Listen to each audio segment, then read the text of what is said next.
5. 해설. 그곳에서는 눈에 들어오는 모든 곳이 템즈강 유역처럼 풍요로웠어요. 여러 언덕을 올라가 봤지만 발밑에 펼쳐지는 광경은 늘 다양한 재료와 모양으로 지어진 근사한 건물들과 사시사철 푸른 꽃, 꽃이 잔뜩 핀 나무들이었죠. 곳곳에 은빛 시내가 흘렀고 그 너머로 푸른 언덕이 끝없이 넓게 펼쳐져 고요한 하늘과 잇닿아 있었어요. 그러다 특이한 것이 내 눈길을 끌었어요. 둥그런 우물처럼 생긴 것인데 꽤 깊어 보였고 여러 개가 있는 듯 했어요. 그곳에 도착한 첫날 올라간 언덕에도 그런 우물이 하나 있었어요. 그것은 다른 우물들과 마찬가지로 묘한 조각이 새겨진 청동 테두리를 두르고 있었고 비가 들이치지 않도록 조그만 지붕을 이고 있었어요. 나는 그 옆에 앉아 아래쪽의 어두운 곳을 내려다보았는데 물이 비치는 것 같지는 않았어요. 성냥불을 켜보았지만 불빛에 반사되는 것은 아무것도 없었습니다. 그런데 갑자기 쿵쿵 울리는 소리가 들려왔어요. 마치 거대한 엔진에서 나는 소리 같았어요. 나는 성냥 불빛을 통해 공기가 꾸준히 우물 안으로 들어가고 있다는 것을 알았어요.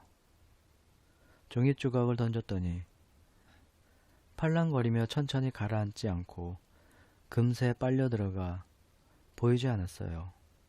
잠시 후 나는 이 우물처럼 생긴 것들과 언덕 비탈에 드문드문 서 있는 높은 탑이 어떤 관계가 있지 않을까 하고 생각했어요.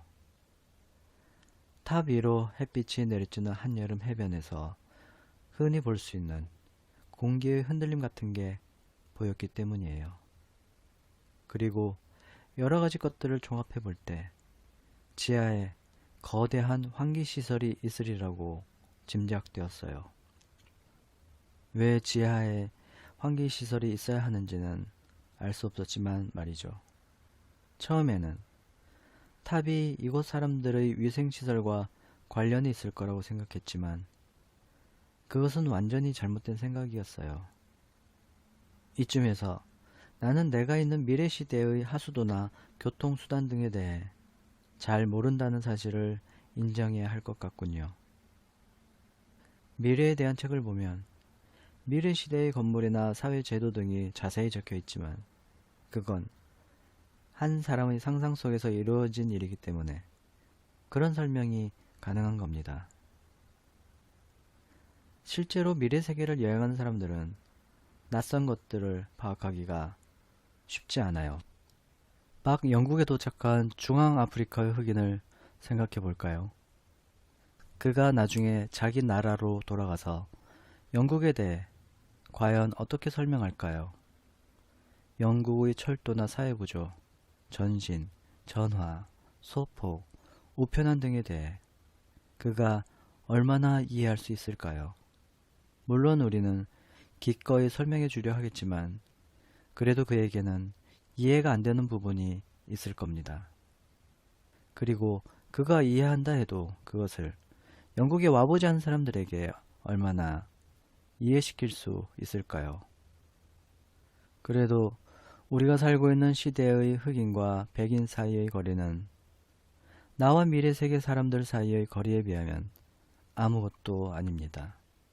아무튼 그곳에는 내가 직접 보지는 못했지만 생활을 편리하게 해주는 것들이 많이 있는 것 같았어요. 그러나 자동화된 설비가 있다고 대충 짐작만 할 뿐 아쉽게도 거기에 대해 자세히 설명할 수는 없을 것 같습니다. 예를 들어 시체 매장 문제만 해도 그래요. 주위에 화장터나 무덤 같은 것은 눈 씻고 찾아봐도 없었어요. 하지만 내가 아직 가보지 못한 곳에 묘지나 화장터가 있을지도 모른다는 생각을 했죠. 그러자 또 다른 의문이 고개를 들었는데 그 생각을 하니 더욱 혼란스러웠습니다. 이곳 사람들 중에는 이상하게도 노인이나 병자를 볼 수 없었습니다. 정말 이상하지 않나요? 전에는 문명의 발달과 함께 모든 것이 자동화됨으로써 인류가 퇴화되었다고 생각했지만 더 이상 그런 식의 설명에 만족할 수는 없었어요. 그러나 그곳의 상황을 설명할 다른 방법이 생각나지도 않았어요. 그곳은 참으로 이해하기 힘든 세계였어요. 이를테면 커다란 궁전 같은 건물들 말인데요. 안에 들어가 살펴보니 그냥 커다란 식당과 침실이 갖춰져 있는 주거 공간일 뿐이었어요. 안에 기계나 도구 따위는 없었습니다. 그러나 그곳 사람들이 입고 있는 산뜻한 옷도 때로는 갈아입어야 하겠지요. 게다가 그들이 신고 있는 샌들은 장식은 없지만 꽤나 정교한 솜씨로 만들어진 금속 제품이었어요. 그런 것들은 다 어디서 만들어지는 걸까요? 키가 작은 사람들이 뭔가를 만드는 것은 보지 못했거든요. 가게도 없고 공장도 없고 그렇다고 외부에서 들여오는 것 같지도 않았어요. 그들은 하루 종일 즐겁게 놀고 강에서 멱을 감으며 과일을 배불리 먹고 잠을 잘 뿐이었어요. 그러면서 어떻게 생활이 유지되는지 알 수 없는 일이었죠. 알 수 없기는 타임머신에 대한 일도 마찬가지였어요. 정체를 알 수 없는 누군가가 타임머신을 하얀 스핑크스 상의 속이 비어있는 받침대 속으로 끌어다 놓았죠. 왜 그랬을까요? 나로서는 도저히 짐작이 되지 않았어요. 물이 없는 우물도 그렇고 탑 위로 보이는 공기의 흔들림도 그렇고 알 수 없는 일 투성이었지요. 단서가 너무 없다고 느꼈어요. 글쎄, 그때의 기분을 어떻게 설명해야 할까요? 예를 들어 돌에 글이 새겨져 있는 것을 보았는데 쉬운 말로 쓰여져 있는 글의 중간중간에 어려운 문구나 외국어가 들어있는 느낌이었어요. 미래의 세계에 도착한 지 사흘째 되는 날, 내 눈에 비친 80만 2701년의 세계는 바로 그런 느낌이었습니다. 그날 내게 친구가 생겼어요. 아침에 나는 키가 작은 사람들 몇 명이 얕은 강에서 수영하는 것을 구경하고 있었는데 그중 한 명이 쥐가 났는지 아래로 떠내려가기 시작했어요. 물살이 조금 세기는 했어도 웬만한 사람이라면 수영하는데 문제가 없었어요. 그러나 바로 눈앞에서 한 여자가 비명을 지르며 물속으로 가라앉는데도 구하려는 사람이 아무도 없었어요. 그것만 보아도 그들이 얼마나 무기력한지 알 수 있을 거예요. 나는 재빨리 옷을 벗고 물속으로 뛰어들었어요. 그러고는 물에 빠진 사람을 안전하게 무트로 데리고 나왔지요. 팔과 다리를 조금 주물러 주자 혈색이 돌아왔어요. 그 여자가 완전히 정신이 든 것을 보고 자리를 떴습니다. 나는 키가 작은 사람들을 우습게 보고 있었으므로 감사 인사를 받으리라고는 생각도 하지 않았지만 그것은 잘못된 생각이었어요. 그날 나는 탐험을 마치고 숙소로 돌아오는 길에 그 여자를 또 만났어요. 나를 보자 기쁜 듯 소리를 지르며 커다란 꽃다발을 내밀었어요. 나를 위해 만든 것이 분명 그 꽃다발은 많은 것을 생각하게 했어요. 아마 낯선 곳에서 몹시 외로웠기 때문일 거예요. 어쨌든 나는 그 선물에 대해 최대한의 감사 표시를 했어요. 우리는 곧 돌로 지은 조그만 정자에 앉아 이야기를 나눴지요. 대화라고 해야 미소를 교환하는 게 대부분이었지만 말이에요. 그녀의 상냥함이 순진한 어린아이를 떠올리게 했습니다.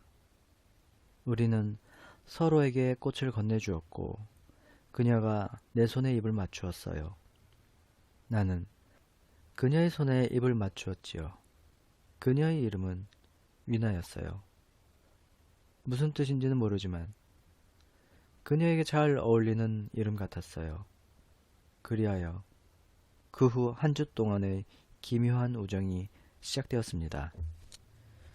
위나는 정말 어린애 같았어요. 늘 나와 함께 있고 싶어 했고 어디든지 따라다니고 싶어 했어요. 탐험을 떠날 때 그녀를 떼어놓고 가느라고 얼마나 힘이 들었는지 모릅니다. 그녀는 같이 가자고 조르며 따라오다 지쳐서 주저앉았어요. 그리고 슬픈 듯 나를 불러댔지요. 그러나 나는 해결해야 할 과제가 있었어요. 여자아이랑 장난이나 치려고 미래 세계에 온 것은 아니었으니까요. 그러나 내가 위나를 두고 가려고 하면 위나는 몹시 슬퍼했어요. 어떨 때는 미칠 듯이 괴로워했죠. 그 때문에 나는 위나가 좋기도 했지만 귀찮기도 했어요. 그럼에도 불구하고 위나의 존재는 내게 커다란 위안이 되었습니다. 나는 위나가 어린애 같은 마음에서 내게 매달린다고 생각했어요. 내가 혼자 떠나면서 위나에게 어떤 상처를 주었는지, 또 위나가 내게 어떤 존재였는지를 너무 늦게 깨달았던 거예요. 하얀 스핑크스 상이 있는 언덕으로 돌아올 때면 나는 그 인형 같은 아가씨가 나를 좋아한다는 것만으로도 집에 돌아온 것 같았어요.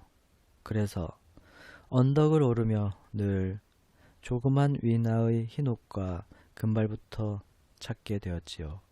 나는 위나를 통해 그곳에 두려움이 아직 남아있다는 것을 알게 되었습니다. 위나는 낮엔 아무것도 두려워하지 않았어요. 더욱이 나에 대해서는 이상할 정도로 강한 믿음을 가지고 있어서 한 번은 내가 일부러 찡그러 보이며 겁을 주었는데도 그냥 웃을 뿐이었어요. 그러나 어둠과 그림자는 몹시 두려워했어요. 위나의 두려움에 대해 곰곰이 생각해 보았습니다. 그리고 조금 지켜본 결과 이곳 사람들은 어두워진 후에는 커다란 저택에 모여 함께 잔다는 것을 알게 되었어요. 어둠 속에서 불을 켜지 않고 작은 사람들에게 다가가면 그들은 놀라서 큰 혼란에 빠졌어요. 어두워지면 건물 밖에서 잠을 자는 사람도 없었고 혼자 자는 사람도 없었어요. 그렇지만 나는 멍청하게도 여기에 무슨 까닭이 있을 거라고는 생각 못하고 혼자 자겠다고 고집을 피워 위나를 슬프게 했답니다. 위나는 몹시 괴로워했지만 그래도 나를 좋아하는 마음이 더 강했는지 우리가 함께한 마지막 날밤을 포함해서 모두 5밤을 내 팔을 베고 잤어요. 아참, 위나 얘기를 하느라 정작 하려던 얘기를 아직 못했군요. 물에 빠진 위나를 구하기 바로 전날 밤이었을 거예요. 새벽에 몹시 기분 나쁜 꿈을 꾸었어요. 내가 물속에 빠졌는데 말미잘이 부드러운 촉수를 뻗쳐 내 얼굴을 더듬는 꿈이었어요. 깜짝 놀라 눈을 떴을 때 어떤 회색 동물이 방 밖으로 뛰어나가는 것을 본 것 같은 이상한 기분이 들었어요. 다시 잠을 청했으나 잠은 오지 않고 불안하고 초조한 느낌만 들었어요. 어둑어둑한 새벽빛에 사물의 윤곽이 조금씩 드러나는 때였어요. 나는 일어서서 큰 홀을 가로질러 밖으로 나갔어요. 잠에서 깬 김에 동트는 거나 보려고요. 달이 지고 있었어요. 사라져가는 달빛과 첫 새벽의 희미한 빛이 섞여 으스스한 빛이 감돌았어요. 관목숲은 시커맸고 땅은 짙은 회색이었으며 하늘은 우중충했어요. 언덕 위에 유령이라도 나타날 것만 같았지요. 언덕 비탈을 보고 있으려니 정말 뭔가가 움직이고 있었는데 하얀 원숭이처럼 생긴 것들이 언덕을 뛰어 올라오고 있었어요. 그들은 무너진 건물 옆으로 뭔가를 운반해 가고 있었어요. 무척 서두르고 있었는데 어떻게 되었는지는 잘 모르겠어요. 이내 숲속으로 사라져 버렸거든요. 이른 아침의 오싹하고 불안한 느낌에 제가 본 것을 믿을 수 없었어요. 눈이 나빠서 헛것을 봤는지도 모르는 일이었고요. 동쪽 하늘이 밝아오고 모든 사물이 제 빛을 되찾자 언덕 위를 뚫어지게 바라보았어요. 그러나 휘끄무레한 형체는 흔적도 없었어요. 아마 어둠 속에서만 활동하는 생물이었나 봐요. 나는 속으로 중얼거렸지요. 틀림없이 유령일 거야. 어느 시대의 유령일까? 불현듯 그랜트 앨런의 말이 생각났어요. 그는 재미있는 생각을 했는데 각 시대마다 사람이 죽어서 유령이 되면 오래지 않아 세상이 유령으로 가득 차게 되리라는 거였어요. 그 이론에 따르면 80만 2000년대에는 무수히 많은 유령이 돌아다녀야 해요. 따라서 한꺼번에 유령이 여럿이 나타나도 전혀 이상할 게 없는 거죠. 하지만 이 생각은 재미있을지는 몰라도 그다지 만족스러운 답은 아니었습니다. 위나를 구해주던 날 아침, 나는 줄곧 그 희끄무레한 형체에 대해 생각하고 있었어요. 그 휘끗한 형체는 내가 미치광이처럼 타임머신을 찾아 헤맬 때 놀라 달아난 그 하얀 동물과도 관계가 있을 것 같았지요. 그런 생각을 하던 차에 위나가 물에 빠지는 사건이 일어난 거예요. 위나 덕분에 잠시 그 생각을 잊고 있었던 거지요. 그러나 그 희끄무레한 형체는 곧 다시 내 머릿속을 점령했어요. 미래 시대의 날씨가 우리가 살고 있는 시대의 날씨보다 훨씬 덥다고 전에 말씀드렸던 것 같군요. 왜 그런지는 정확히 알 수 없지만 아마 태양이 더 뜨거워졌거나 아니면 지구가 태양에 더 가까워진 탓일 거예요. 사람들은 흔히 미래로 갈수록 태양이 식어가는 것으로 알고 있어요. 하지만 별이 먼 훗날 그 어미별에게로 돌아간다는 사실을 잊고 있어요. 그런 일이 발생하면 태양은 새로운 에너지를 얻어 빛을 낼 거예요. 그리고 태양에서 가까운 별들은 더 뜨거운 태양열을 받게 되겠지요. 이와 어떻든 미래 시대의 태양은 우리가 알던 것보다 훨씬 뜨거웠어요. 그런데 아주 무더운 어느 날 아침, 아마 4번째 날이었을 거예요. 숙소로 삼고 있던 큰 건물 부근의 폐허에서 더위와 햇빛을 피할 장소를 찾다가 이상한 일을 경험했어요. 돌무더기 사이로 올라가자 뒤쪽과 옆쪽의 창문이 돌로 막힌 기다란 방이 나왔어요. 바깥이 햇빛으로 밝게 빛나고 있었기 때문에 안은 더욱 어두웠어요. 처음에는 한 치 앞도 내다볼 수 없었지요. 밝은 곳에 있다가 어두운 곳으로 들어갈 때의 눈부심 현상 때문에 나는 손으로 앞을 더듬으며 나아갔어요.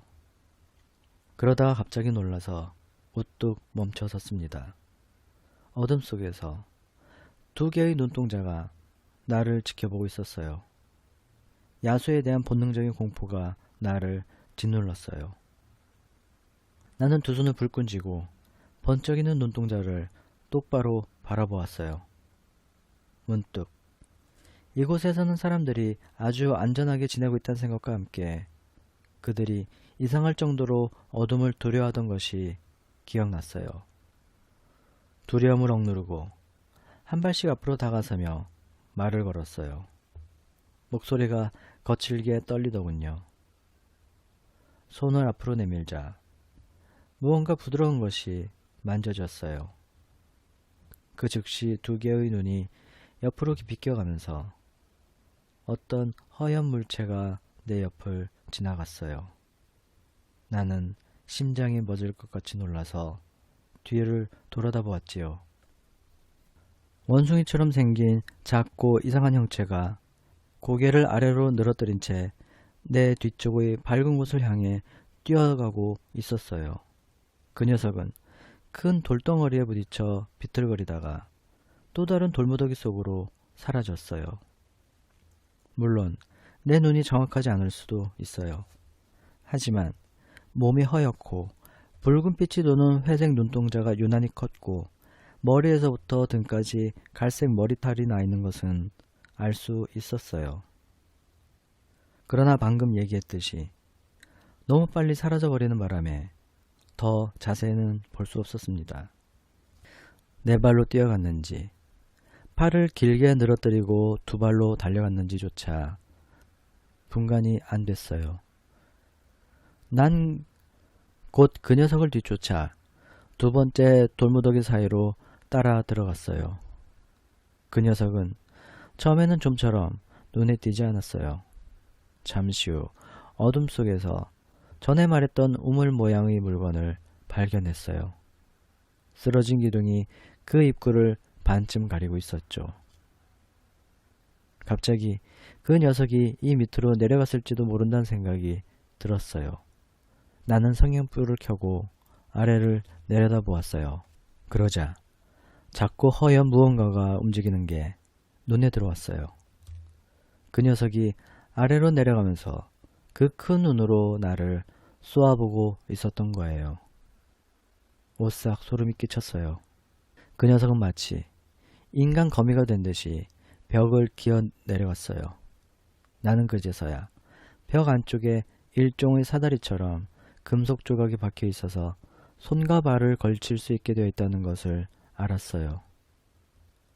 성냥이 타들어가면서 손끝이 뜨거워지자 성냥을 떨어뜨렸어요. 성냥불은 떨어져 내려가면서 꺼져버렸지요. 다시 성냥에 불을 붙였을 때 작은 괴물은 이미 사라진 뒤였어요. 얼마나 오래 그 우물 속을 들여다보고 있었는지는 기억이 안 나는군요. 그러나 그 괴물이 인간이라는 것을 깨닫기까지는 그리 오랜 시간이 걸리지 않았어요. 차츰 나는 진실을 알 것 같았어요. 인류는 하나가 아니라 두 종족으로 나눠졌던 거예요. 지상의 우아한 사람들뿐만 아니라 방금 전에 본 허옇고 꺼름칙한 야행성 동물도 인간의 자손이었던 것입니다. 전에 탑 꼭대기에 보이던 공기의 흔들림과 관련하여 지하에 환기시설이 있을 거라고 생각한 적이 있어요. 이제 그것의 진짜 용도가 무엇인지 곰곰이 생각하기 시작했습니다. 이 원숭이 같은 사람들은 무엇을 하며 사는 걸까? 지상의 아름다운 사람들이 누리는 편안한 삶은 이들과 어떤 관계가 있는 걸까? 우물 속에는 무엇이 있을까? 나는 우물가에 앉아서 두려워할 것은 아무것도 없다고, 문제를 해결하기 위해서는 우물 속으로 내려가야 한다고 스스로를 설득했어요. 그렇지만 내려가기는 두려웠지요. 그렇게 주저하고 있는데 두 명의 아름다운 지상 사람이 장난을 치며 달려오는 게 보였어요. 남자가 여자 뒤를 쫓으며 여자에게 꽃을 던지고 있었죠. 그들은 쓰러진 기둥을 붙잡고 우물 속을 들여다보고 있는 나를 보자 언짢은 표정을 지었어요.